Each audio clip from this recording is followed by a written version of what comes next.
Assalamualaikum warahmatullahi wabarakatuh. Perkenalkan, nama saya Diah Medi Ningrum, mahasiswi IAIN Surakarta, Prodi Bimbingan dan Konseling Islam kelas 1E. Di sini saya akan menyampaikan kesalahan berbahasa dari salah satu ruang publik di mana di sekitar kita masih banyak menggunakan kata atau frasa yang kurang tepat dan banyaknya penggunaan bahasa asing atau bahasa Inggris yang digunakan dibandingkan dengan bahasa Indonesia.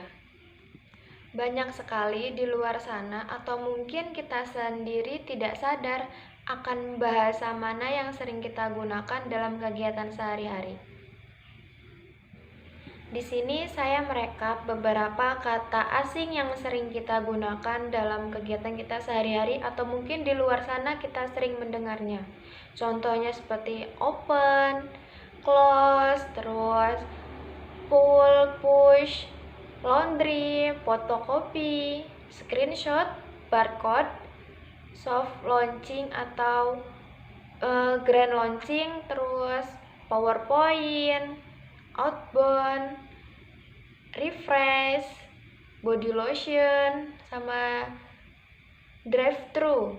Itu beberapa bahasa asing yang sering kita dengar di luar sana. Kenapa kita masih sering menggunakan bahasa asing, sedangkan padanan kata untuk pengganti kata asing-asing tersebut sudah ada, seperti buka, tutup, dorong, tarik, atau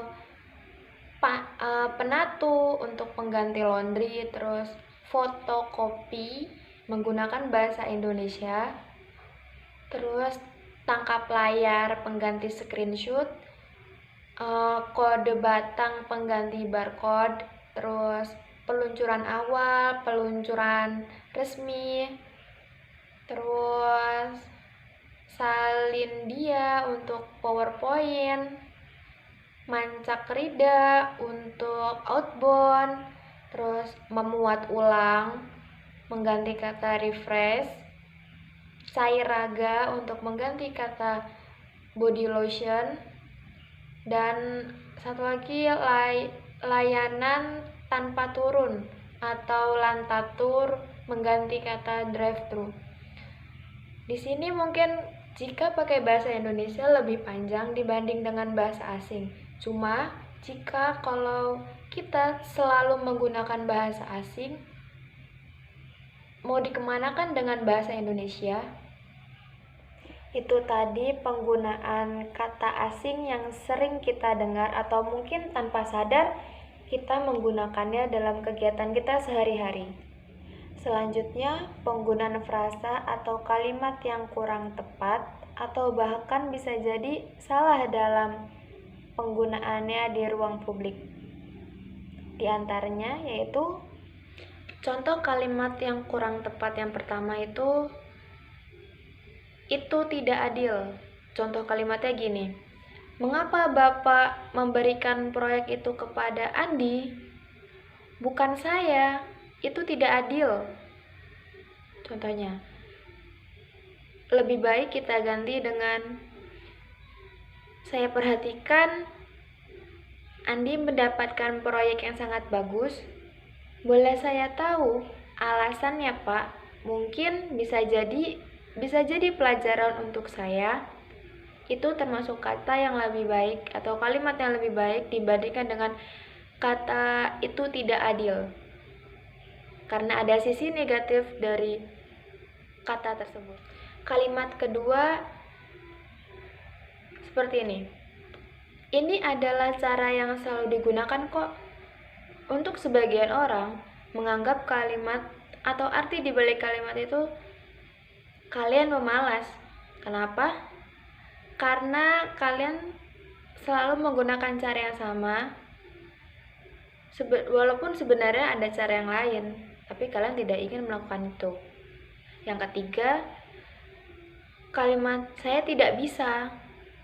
Terus yang keempat, aku benci pekerjaan ini. Yang kelima, itu bukan salah saya.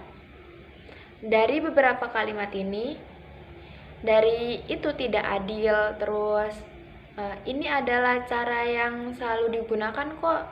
Saya tidak bisa. Aku benci dengan pekerjaan ini. Itu bukan salah saya. Itu termasuk frasa yang kurang tepat digunakan jika kalian melakukan pekerjaan. Kenapa? Karena ada sisi buruk di balik kalimat-kalimat itu. Harusnya kalian bisa menggunakan dengan kalimat yang lebih baik agar persepsi orang bisa menjadi lebih baik juga terhadap kalian. Sebenarnya masih banyak kesalahan dalam penggunaan kata, kalimat, frasa, lalu peletakan kalimat, awalan dan akhiran yang masih salah dan kurang tepat. Kemudian dalam penggunaan bahasa asing di Indonesia itu lebih dominan dibanding dengan bahasa Indonesia sendiri.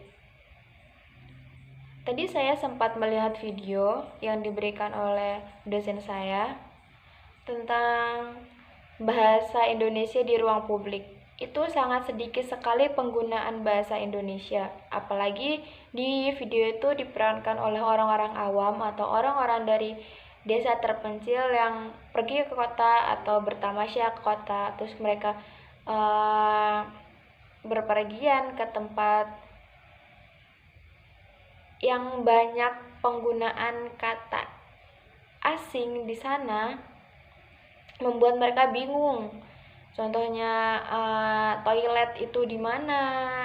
Toilet bahasa Indonesia kan kamar mandi, mereka bingung di mana itu toilet. Terus kata buka untuk pintu ditulis dengan open. Mereka kira open itu open untuk mengukus kue loh.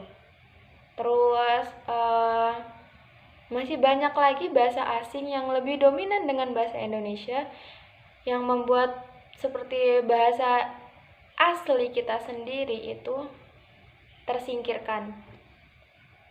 Sebenarnya nggak ada masalah untuk kalian mengetahui atau menguasai bahasa asing, tapi lebih baik lagi jika kalian lebih mengutamakan bahasa Indonesia di tempat kalian sendiri. Kemudian jika kalau kalian suatu saat nanti bisa bekerja atau mencapai tujuan kalian bisa mencontohkan atau menerapkan bahasa Indonesia yang lebih baik lagi daripada yang sekarang. Itu saran saya untuk penggunaan bahasa asing di Indonesia. Ada slogan yang saya dapat seperti ini. Bunyinya seperti ini. Utamakan bahasa Indonesia, lestarikan bahasa daerah, kuasai bahasa asing. Itu slogan yang menurut saya wah sekali. Wah, bagus. Itu untuk penggunaan bahasa asing. Terus kemudian penggunaan kata atau kalimat bahasa Indonesia yang kurang tepat seperti frasa yang saya tadi contohkan, kemudian beberapa kata awalan dan akhiran, kemudian penempatan kata, itu kita masih kurang kalau menurut saya, karena banyak dibuktikan ketika kalian sedang melakukan penelitian, membuat makalah, itu kita pun masih sering menggunakan kalimat-kalimat atau penempatan kata yang kurang tepat. Jadi menurut saya mari kita belajar lagi untuk lebih menguasai bahasa Indonesia, penggunaan yang lebih tepat lagi. Apalagi kita ini sebagai mahasiswa atau mahasiswi yang harusnya bisa belajar lebih baik dari yang sebelum-sebelumnya. Mungkin itu saja yang dapat saya sampaikan. Kurang lebihnya mohon maaf. Wassalamualaikum warahmatullahi wabarakatuh.